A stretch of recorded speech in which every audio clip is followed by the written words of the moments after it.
welcome to In the Spotlight with Lee Ellery, and my guest today is very busy. He is the leader of the City and County of Swansea, Rob Steward. Welcome to the show, Rob. Thanks for the invitation, Lee. Great to be here. I just want to ask you a few things in relation to Swansea and accessibility and issues around that, if I may. Certainly. The first one that's come to my attention is transport. I note that some of the bus routes, particularly up in the St Thomas area, are being are delayed quite a lot, and not, some of them are not turning up at all. So what are the council doing to remedy this? So for us, it's a very difficult situation because many people think that we run and control the bus services, but we don't. Following the deregulation of the bus services in the 1980s, councils have little or no power at all over bus operators. So when the most recent series of service changes, reductions, cuts were announced by the bus operators, the council has no powers to prevent them doing that. It's one of the frustrations that we've had for some time. The Welsh Government are shortly bringing forward a bus bill, which will hopefully provide more powers and more control for councils to be able to run and operate bus services to try and protect the services that our communities rely on. The difficulty at the moment is if the operators decide they don't want to run a bus route, they only have to give 4 weeks notice and they can remove that service or reduce that service. Whilst the council, as we always do, we try and intervene and we try and negotiate with the operators, we don't have any powers to stop them doing that. That is one of the real issues for us, is that we often will argue or try and lobby the bus operators to not to remove those services or reduce those services, but we don't have any control over them, and it's a really difficult situation. From our council's perspective, and certainly from my perspective, we're very keen once the powers are in place and once we have the opportunity to work with the Welsh Government, is to be able to step in and potentially run or control those services ourselves as a council, so that we can then try and protect services and try and deal with some of the issues that you're raising. I think that would be a good solution, because some of the stuff that I've been seeing on social media, either disabled people are being left behind because the buses are not turning up in certain places and are even arriving late. So I think that would be a solution to look at in the future. And if there was a way that you could talk to First Cymru again to try and get a solution while we wait for the bus bill, maybe that would be something to do as well. Absolutely, Liam. And look, the assurance from us is we constantly speak to First Cymru. I fed in issues this morning actually about service disruption in Bonny Mine. We're seeing buses overfull and where people then cannot get on the bus. Now, if there is more people than there are buses, then the operators need to put more buses on. That's what we've clearly said to them. So yeah, absolutely, very happy to do that. If there are any specific issues that people have, keep feeding them through to the council, and we'll keep raising them with First Cymru. We'll do our best to try and get them to make amendments to services to try and resolve the problems. Thank you for that. The next issue that I'd like to raise with you is the fact of the council has had in the past an access officer, and as we know through funding cuts in the future, in the past, that post has been vacant. is there any chance that you could look at finding some funding from somewhere to replace that post? Because none of these problems would be raised in the way that they are being raised by groups of people like myself if there was an access officer in post. Because I know, and so do you, that Mary Gwynn, who was in post, was a very good worker. She would talk to disabled people quite regular, and there's none of that dialogue now. Apart from when you come to meetings to meet disabled people yourself and councillors as well. But I feel if there was an officer in post, we might be not sitting here as quite often as we are. Yeah, absolutely. Look, I mean, Mary, as you say, Mary Gwynn was an excellent officer. She did a really great job. The issue with Mary is that obviously when the Welsh Government funding ended, the post also disappeared at the same time. What we did to try and mitigate that was to set up under the new human rights work that we're doing, because obviously you'll be aware we're now Wales's first human rights city. Yeah. And we've tried to establish a network of disability champions. So we've replaced one role with many, but we do accept there is a need for a lead coordinator, a lead engagement. And the good news is we're out to advert on that post at the moment. So we hopefully will fill that post. And I think we're looking to bring on 3 new officers to service both engagement with the disability networks, the disability forum, and to link in with issues around transport and other services that are provided. So by December, we should have those new officers in post. Well, that's a really good news for the people that are watching today, and hopefully them officers will come and talk to us to see what our problems are in the future. Absolutely, and I'll be encouraging them to do that as soon as they take up their posts. The other issue, amongst many that was on my list, was the shed spaces between disabled people and cyclists or people on scooters. As you may be aware, up in Bonnie just on November the 5th, a young girl was tragically knocked off one of them scooters because she was going down playing with her friends, and she was knocked off the scooter and sadly passed away. Now with them e-scooters and disabled people using the same paths, we're going to have accidents like the one I just described. What can the council do to stop that from happening, or to help accidents happen less? So, firstly, in terms of people using vehicles that are not authorised or permitted on those paths, then obviously that is an enforcement matter, and we would hope that the police would take action against those who are using vehicles or speeding on the paths. What we've tried to do as a council, we've been more successful than anywhere else in Wales in terms of securing funding for the new active travel routes, the new walkways, the new pathways and the new cycleways, and we've created more miles of new cycle path and walkways than any other part of Wales. However, in some areas, because of the constraints, the promenade is a good example. It isn't wide enough, unfortunately, currently to have both cycle space and pedestrian space separated in all parts.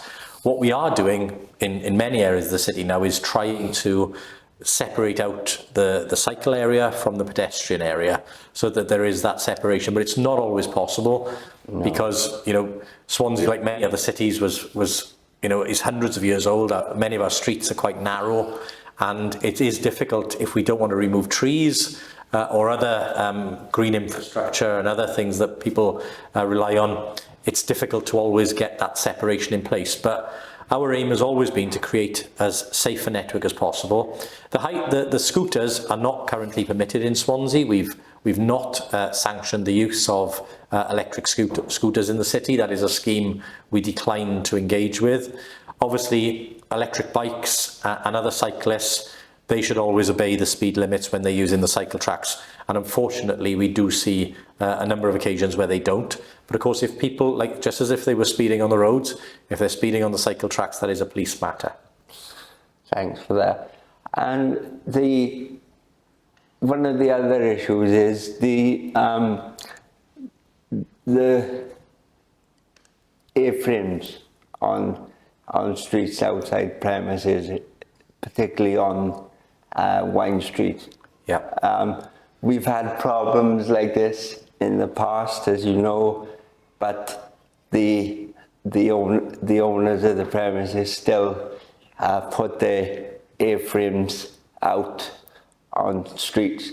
So again, what can the council do to reinforce the message that, because I seem to remember in the past, which this is going back a while now, when we had the access group in Swansea, which I was vice chair of for a number of years, we had the payment alpha people policy. Yep. And I don't see myself that policy is still being abided by. So first question is on that, I should say, is where's the policy gone, and do the council still abide by it? Yeah, 100%. The policy is still in place, and you know, Wine Street itself has become a little bit challenging because it's become a little bit of the victim of its own success. In that, most recently, you may have seen that we had to do a special exercise with the police and others to look at how we would safely operate Wine Street when the numbers get to capacity. Why that's important for things like A-frames is what we've seen is some of the operators creeping out into the public space that should be clear for people to get through safely.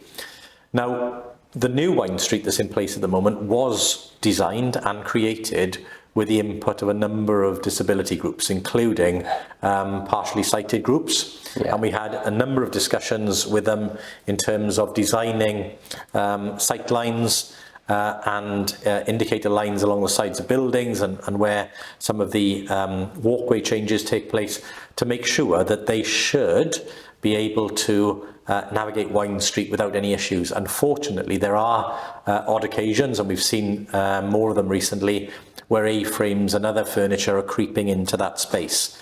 So our officers are taking quite a strong approach with this. There are a number of sanctions we can take on these. So obviously there are licensing issues as well as planning issues where they may be in contravention. If they continue to do so, then we will take enforcement action against them. So we've started to have those discussions with the operators to ask them to work with us, because we'd rather people work with us and do it properly rather than us have to take enforcement action against them and have the furniture permanently removed.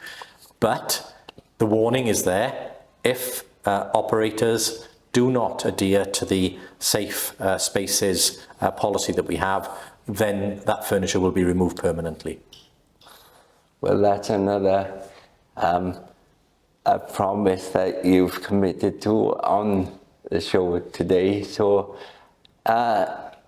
would you be happy to look into what I've raised with you today and then come back in the future to tell us any results that you have? Of course, Lee, I'd love to come back again. And all I would say is, look, under the work that has recently kicked off when we became the Wales's first human rights city, making sure that we are meeting the needs of disabled people is really important. And it's not for us to dictate what those needs should be. We're very, very invested in co-producing all of our policies and our processes and our developments with the input of disabled people. So again, I would encourage, I know you said you've been chair of certain groups in the past, but there is an open invitation. Help us to get it right, help us to make sure we resolve issues quickly. Yeah. And again, there are multiple opportunities for people to join in and to help us with the work of the council to make sure we do deliver on the promises that we've made.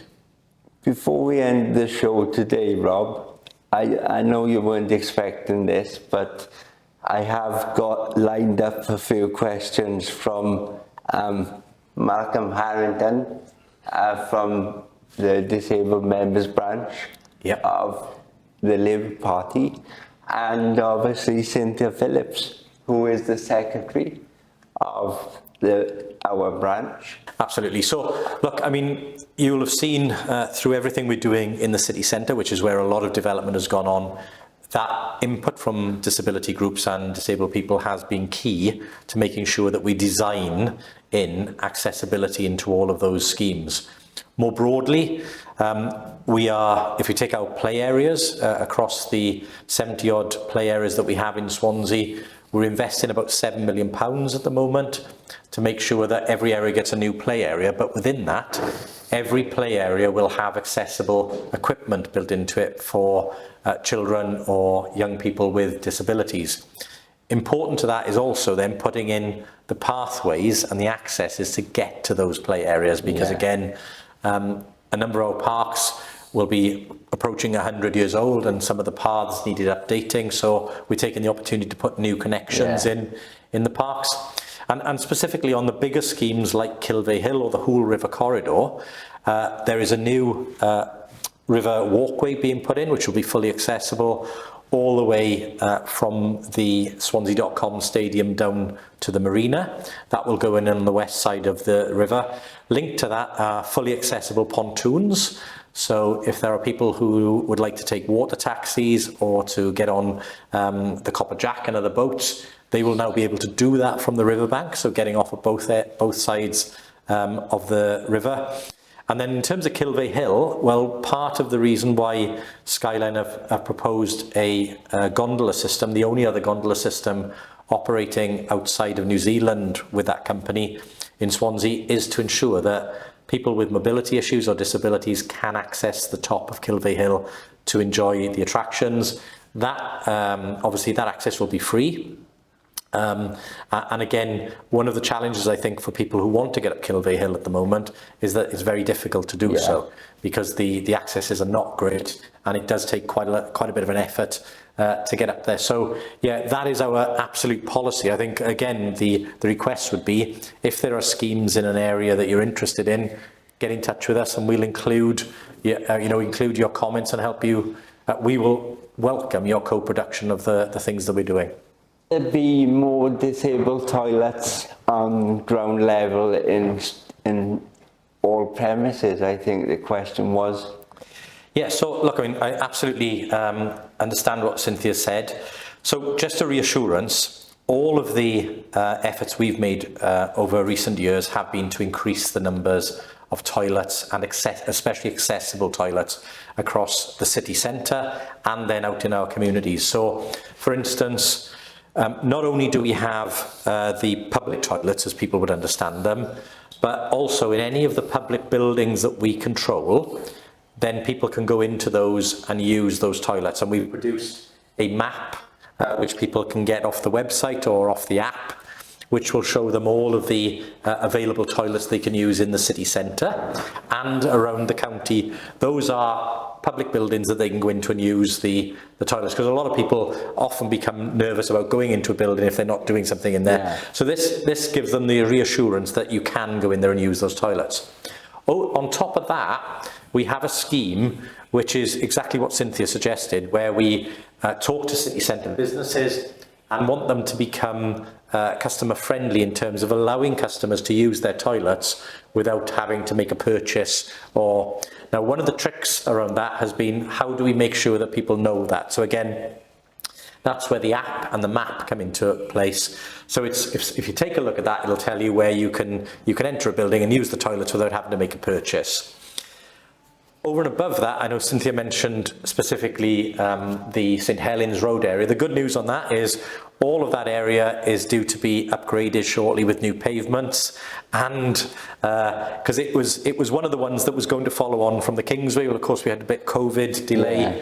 But those new pavements are going in, as well as new planted areas, new bin stores, new benches. So there's the whole of that area is being upgraded, as is Walters Road, Uplands, and the road up towards Sketty. So those are the next phases that will go live. But the general point then about, you know, can you make sure that businesses have accessible ground floor toilets? Well, if they're a restaurant, for instance, they should have an accessible toilet available. Now, that is a requirement that they need to do. So, again, be interested in the actual premises you went in, and I will follow up on that directly to find out why there wasn't an accessible toilet to be used. Because, quite rightly, you cannot expect people to go up several flights of stairs or down several flights of stairs to use a toilet if they've got mobility issues. Thank you, Rob, for joining me today and being so open with us and telling us some things that we didn't perhaps know until today, which to me is very thankful on my behalf, and hopefully we'll see you again in the not too distant future. Thanks, Lee. Be a pleasure. Thank you, Rob. Thanks.